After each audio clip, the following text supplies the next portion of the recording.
পঞ্চম শ্রেণীর বাংলাদেশ ও বিশ্ব পরিচয় ক্লাসে সবাইকে স্বাগত। আমি মোহাম্মদ মুনিরুল ইসলাম, সহকারী শিক্ষক, Pallabi Majedul Islam model high school, Pallabi, Dhaka.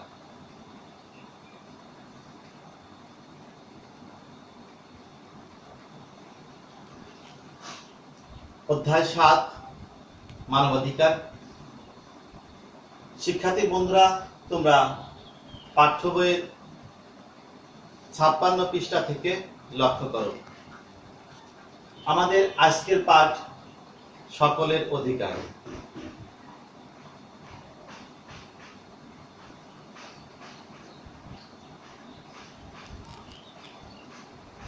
অধিকার সম্পর্কে আমরা সবাই কম বেশি জানি।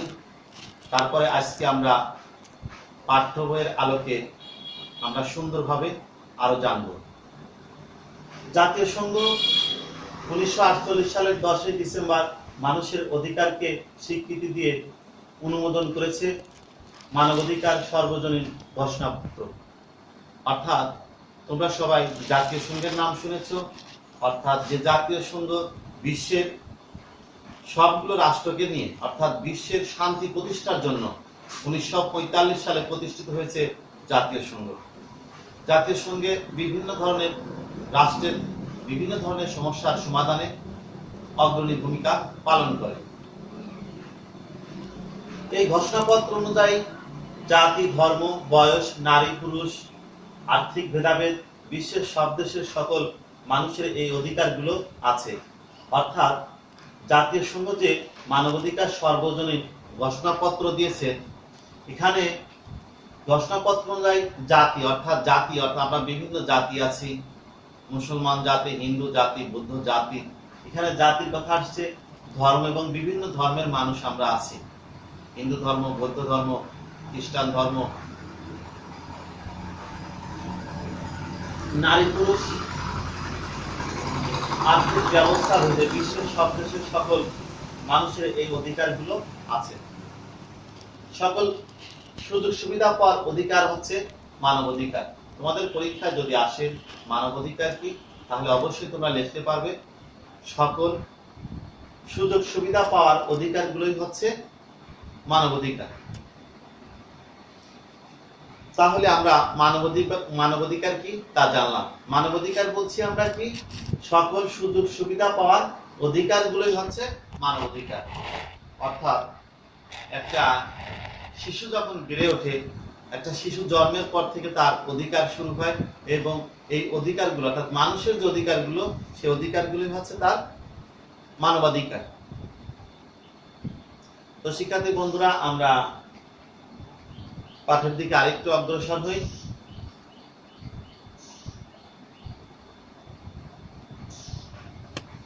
সবাই তোমরা মনিটরের দিকে লক্ষ্য করো। নিচের সব থেকে কয়েকটি মৌলিক মানবাধিকার জেনে নিই। অর্থাৎ আমরা এই সব থেকে দেখব, তোমাদের পাঠ্য বইতে আছে মৌলিক কিছু মানবাধিকার। অর্থাৎ মৌলিক অধিকারগুলো কোনটি আমরা আগেও জেনেছি। মানুষের কিছু মৌলিক চাহিদা আছে, এরকম কিছু মৌলিক অধিকারও আছে। অর্থাৎ শিক্ষা, বস্ত্র, বাসস্থান, চিকিৎসা যেমন মানুষের মৌলিক চাহিদা, এরকম মানুষের মৌলিক মানবাধিকার অর্থাৎ একজন মানুষ হিসাবে জন্মগ্রহণ করলে তার যে মৌলিক অধিকারগুলো, সেটাই তার মৌলিক মানবাধিকার। মানুষ জন্মগতভাবে স্বাধীন। অর্থাৎ একটা মানুষ যখন জন্মগ্রহণ করে তারপর থেকে সে স্বাধীন, অর্থাৎ সে মুক্ত। স্বাধীনভাবে চলাফেরা করার অধিকার। অর্থাৎ একটা মানুষের স্বাধীনভাবে চলাফেরা করার অবশ্যই অধিকার থাকতে হবে, এটা তার মানবাধিকার। সমাজের সবার সমান মর্যাদার অধিকার। অর্থাৎ সমাজে আমরা যারা বসবাস করি সবাই সমান মর্যাদার অধিকার। তোমরা আরেকটু লক্ষ্য করতে পারবা, আমরা যখন বিভিন্ন উপাসনালয় বা মসজিদে নামাজ পড়তে যাই, তখন এখানে ধনী দরিদ্রের ব্যবধান থাকে না। অর্থাৎ সবার সমান মর্যাদা থাকে। যে আগে যায় সে আগের জায়গা দখল করে থাকে বা আগের স্থান সে পায়, আর যে পরে যায় সে পরের জায়গা বা তার পিছনের জায়গায় সে পায় বা অবস্থান করে। শিক্ষা গ্রহণের অধিকার, অর্থাৎ প্রতিটা শিশুরই তার শিক্ষা গ্রহণের অধিকার আছে। প্রত্যেকের নিরাপত্তা লাভের অধিকার, অর্থাৎ নিরাপত্তা লাভের অধিকার মানে কি? আমি যদি কোনো একটা জায়গায় যাই, সেখানে যদি কোনো ধরনের দুর্ঘটনা না ঘটে, অর্থাৎ যে কোনো ধরনের দুর্ঘটনা বা বিভিন্ন ধরনের নিরাপত্তা, যে সেখানে আমার জন্য নিরাপত্তা থাকে, আমি সেখানে যেন কোনো দুর্ঘটনার কবলে শিকার না হই, অর্থাৎ এই প্রত্যেকের নিরাপত্তা লাভের অধিকার, এটা তার মানবাধিকার। নির্যাতন ও অত্যাচার থেকে নিজেকে রক্ষা করার অধিকার, অর্থাৎ নির্যাতন বা অত্যাচার থেকে নিজেকে রক্ষা করার অধিকার, এটাও তার মানবাধিকার। অর্থাৎ কেউ যদি কারোর উপর নির্যাতন করে, আমরা বিভিন্ন সময় শুনি যৌতুকের দায়ে অনেক মহিলাকে নির্যাতন করে আগুনে পুড়িয়ে মারা হচ্ছে, বা বিভিন্ন পত্র পত্রিকায় নিউজে আমরা বিভিন্ন ধরনের নির্যাতনের খবর দেখে থাকি। তো এই নির্যাতন থেকে নিজেকে রক্ষা করার অবশ্যই একজন মানুষের অধিকার থাকবে, এটা তার মানবাধিকার। অর্থাৎ একজন মানুষ নিজেকে আত্মরক্ষা করার জন্য, তার নির্যাতন থেকে বাঁচার জন্য নিজেকে রক্ষা করার অধিকার থাকবে, এটা তার মানবাধিকার। বিনা কারণে গ্রেফতার ও আটক না হওয়ার অধিকার। আমরা সমাজ ব্যবস্থা বিভিন্ন সময় দেখে থাকি, বিভিন্ন প্রশাসনিক অর্থাৎ বিভিন্ন বাহিনী, তোমরা দেখে থাকবে বিভিন্ন সময় বিভিন্ন মানুষকে বিনা কারণে কি করে? গ্রেফতার করে, অর্থাৎ তাদেরকে আটক করে। তো এখানে জাতীয় সংঘ থেকে আমরা যে মানবাধিকারগুলো পাচ্ছি, অর্থাৎ মৌলিক যে মানবাধিকার, সেখানে বিনা কারণে একজন কারণ ছাড়া একজন মানুষকে গ্রেফতার করা যাবে না, এবং আটক না হওয়ার অধিকার, এটা তার অধিকার, সেজন্য আটক না হতে পারে। অর্থাৎ অনেক সময় আমরা দেখে থাকি বিভিন্ন ধরনের ভুল ইনফরমেশন বা ভুল তথ্যের বিষয়ে একজন ভালো মানুষ দোষী সাব্যস্ত হয়ে সে আটক হয়ে যায়। অর্থাৎ এই কাজগুলো যেন না হয়, এটাও তার একটা মানবাধিকার। তো এই বিষয়ে আমরা অবশ্যই সরকারের ঊর্ধ্বতম কর্মকর্তাদের দৃষ্টি আকর্ষণ করব, যারা এই ধরনের কাজে জড়িত বা এই ধরনের কাজ করে থাকে, তাদের দৃষ্টান্তমূলকভাবে শিক্ষা দেওয়ার জন্য বা প্রশিক্ষণ দেওয়ার জন্য ব্যবস্থা করা উচিত। অর্থাৎ বিনা কারণে একজন মানুষকে আটক করা বা হেনস্থ করা, বা বিনা কারণে কাউকে গ্রেফতার করে তাকে বিভিন্ন হয়রানির শিকার করা, এগুলো যেন না হয়, এটা একজন মানুষের মানবাধিকার। তো শিক্ষার্থী বন্ধুরা, আমরা কয়েকটি মানবাধিকার জানলাম এবং আরো আমরা জানবো আমাদের পাঠ্য বইয়ের আলোকে। আইনের চোখে সমতা, অর্থাৎ আইন যখন থাকবে, আইনের চোখে সবাই যেন সমান হয়, অর্থাৎ একজনকে উঁচু করে দেখা, একজনকে নিচু করে দেখা, বা আইনের একজনের ক্ষেত্রে একরকম আইন, অন্যজনের চোখে অন্যরকম আইন, এইটা যেন না হয়। অর্থাৎ আইনের চোখে সবাই সমতা থাকতে হবে।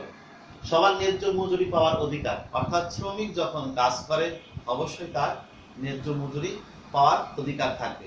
আমরা এরকম ঘটনা শুনে থাকি, আমাদের দেশের বাইরে অনেক শ্রমিক আছে, অর্থাৎ যাদের আমদানি করা অনেক পণ্য আমরা আমাদের দেশে আসে, এবং তারা বিভিন্ন ধরনের রেমিটেন্স, আমাদের যে অর্থনৈতিক দিয়ে তারা চাবিকাঠি আমরা যেটা বলি, এই শ্রমিকরা বিদেশে কাজ করতে গিয়ে অনেক সময় তারা তাদের ন্যায্য অধিকার পায় না, অর্থাৎ মালিক পক্ষ তাদের দিয়ে কাজ করে নেয়, কিন্তু সেই পারিশ্রমিক তাদেরকে দেয় না। এই ন্যায্য মজুরি পাওয়ার অধিকারটাও তার মানবাধিকার। ন্যায় বিচার পাওয়ার অধিকার, প্রত্যেকটি মানুষেরই ন্যায় বিচার পাওয়ার অধিকার আছে, অর্থাৎ এটাও তার একটা মানবাধিকার। সম্পত্তি ভোগ ও সংরক্ষণের অধিকার, অর্থাৎ প্রত্যেকের যে সম্পত্তি আছে, আমরা বিভিন্ন সময় দেখি অনেকেই সম্পত্তি ক্রয় করে, অথবা উত্তরাধিকার সূত্রে অনেকেই সম্পত্তি পায়।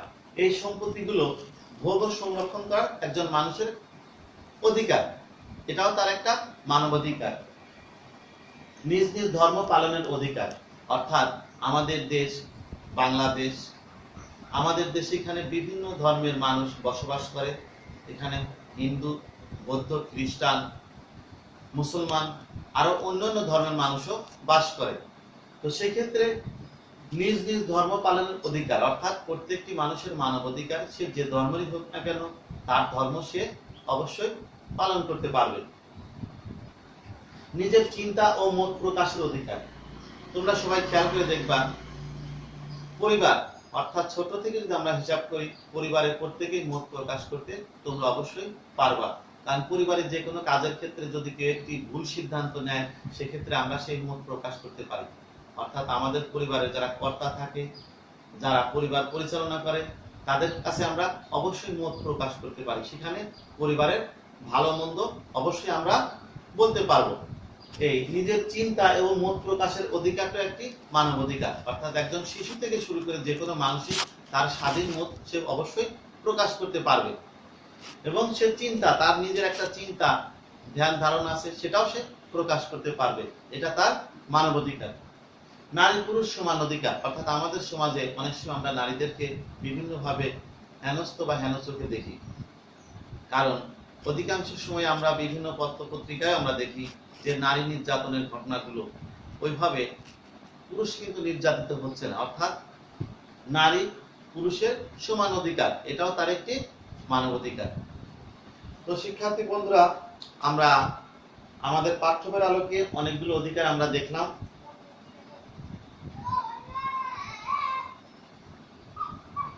এছাড়াও আমরা সবার মানবাধিকার রক্ষায় কাজ করব এবং এই বিষয়ে সকলকে সচেতন করব। অর্থাৎ আমরা সবাই, এই সমাজের সবাই যদি আমরা সবার মানবাধিকার রক্ষায় কাজ করি এবং সকলকে যদি আমরা সচেতন করি, তাহলে অনেক ক্ষেত্রে অনেক সমস্যার সমাধান হয়ে যাবে। কেউ কেউ মানবাধিকার বিরোধী কাজ করলে প্রয়োজনে প্রতিবাদ করব। এখন আমরা যদি দেখি আমাদের চোখের সামনে কেউ মানবাধিকার বিরোধী কোনো কাজ করে, সেক্ষেত্রে অবশ্যই আমরা প্রতিবাদ করব। অর্থাৎ আমরা যদি প্রতিবাদ না করি, তাহলে আস্তে আস্তে এই মানবাধিকার বিরোধী কাজগুলো বাড়তে থাকবে। অবশ্যই আমাদের এই কাজগুলোকে প্রতিবাদ করতে হবে। তো শিক্ষার্থী বন্ধুরা, আমরা এছাড়াও আরো শিখব সরকার হলো একটি রাষ্ট্রের ব্যবস্থা। অর্থাৎ একটি রাষ্ট্র হতে গেলে সেখানে একটা সরকার দরকার আছে, এবং সেই সরকার রাষ্ট্রের যে কোনো কাজ করার সিদ্ধান্ত নিতে পারে।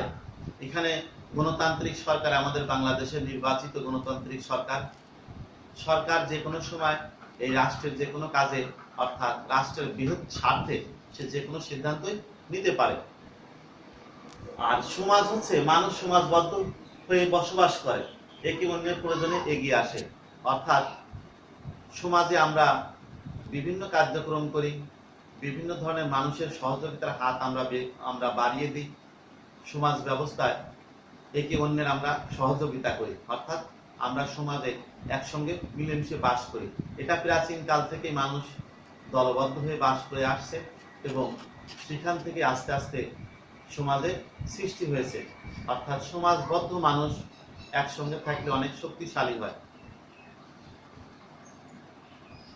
তাহলে আমরা আজকের পাঠ শেষে আমরা কি শিখলাম?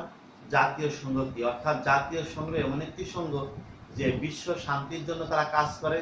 বিশ্বের যতগুলো রাষ্ট্র আছে, এখানে অধিকাংশ রাষ্ট্রই জাতীয় সংঘের সদস্য রাষ্ট্র, এবং এই রাষ্ট্রগুলো তাদের যে কোনো ধরনের প্রাকৃতিক দুর্যোগ এবং বিভিন্ন ধরনের ঘূর্ণিঝড় বা বিভিন্ন ধরনের কাজে জাতীয় সংঘের সহযোগিতার হাত বাড়িয়ে দেয়, এবং বিশ্ব শান্তি প্রতিষ্ঠায় এই জাতীয় সংঘ প্রতিষ্ঠিত। জাতীয় সংঘে যে কোনো ধরনের মহামারী দুর্ঘটনায় এগিয়ে আসে, এবং বিশ্বে যদি কোনো যুদ্ধের ঘটনাও আসে, সেক্ষেত্রে জাতীয় সংঘ অগ্রণী ভূমিকা পালন করে এই সমস্ত রাষ্ট্রের সমস্যার সমাধান করে থাকে। তো মানব অধিকার আমরা কি, আমরা আগেও জেনেছি যে মানব অধিকার কি। আমরা আবার একটু পিছনের দিকে দেখে আমরা যাই। মানবাধিকার কি তা আমরা জেনেছি। মৌলিক মানবাধিকার গুলো কি কি? অর্থাৎ মৌলিক মানবাধিকার, মানুষের যে অধিকারগুলো মৌলিক, আমরা মৌলিক সম্পর্কে আগেও জেনেছি যে মৌলিক যেমন চাহিদা আছে, এরকম মানুষের মৌলিক অধিকারগুলো আছে। সরকার কি তা আমরা জানি, রাষ্ট্র ব্যবস্থার জন্য সরকার প্রধান। যেমন রাষ্ট্র হতে গেলে একটি নির্দিষ্ট ভূখণ্ডের দরকার আছে, সেখানে রাষ্ট্র ব্যবস্থায় সরকার অবশ্যই দরকার। রাষ্ট্রের যে কোনো ধরনের সিদ্ধান্ত নিতে, রাষ্ট্র পরিচালনা করতে অবশ্যই রাষ্ট্র সরকার দরকার। সমাজ কি, অর্থাৎ মানুষ দলবদ্ধ হয়ে সমাজে বাস করে, একে অন্যের বিভিন্ন ধরনের সহযোগিতায় এগিয়ে আসে। তো শিক্ষার্থী বন্ধুরা, তোমরা সবাই মনিটরের দিকে লক্ষ্য করো। আমরা আজকের পাঠে যা শিখলাম, সেখান থেকে তোমাদের স্কুল তো এখন বন্ধ, আমি তোমাদেরকে একটি বাড়ির কাজ দিচ্ছি, অর্থাৎ কাঠামোগত যে প্রশ্ন পরীক্ষা আসবে, এরকম একটি কাঠামোগত প্রশ্ন আমি তোমাদেরকে দিচ্ছি। তোমরা সবাই খাতা কলম নাও এবং টুকে নাও। আমি দিয়েছি জাতীয় সংঘ কি, মানবাধিকার কাকে বলে, মৌলিক মানবাধিকারগুলো লেখো। অর্থাৎ এই প্রশ্নটি তোমরা অবশ্যই এখন খাতায় লিখবে এবং মুখস্থ করবে, পড়বে। যখন বিদ্যালয় খোলে তখন তোমাদের শ্রেণী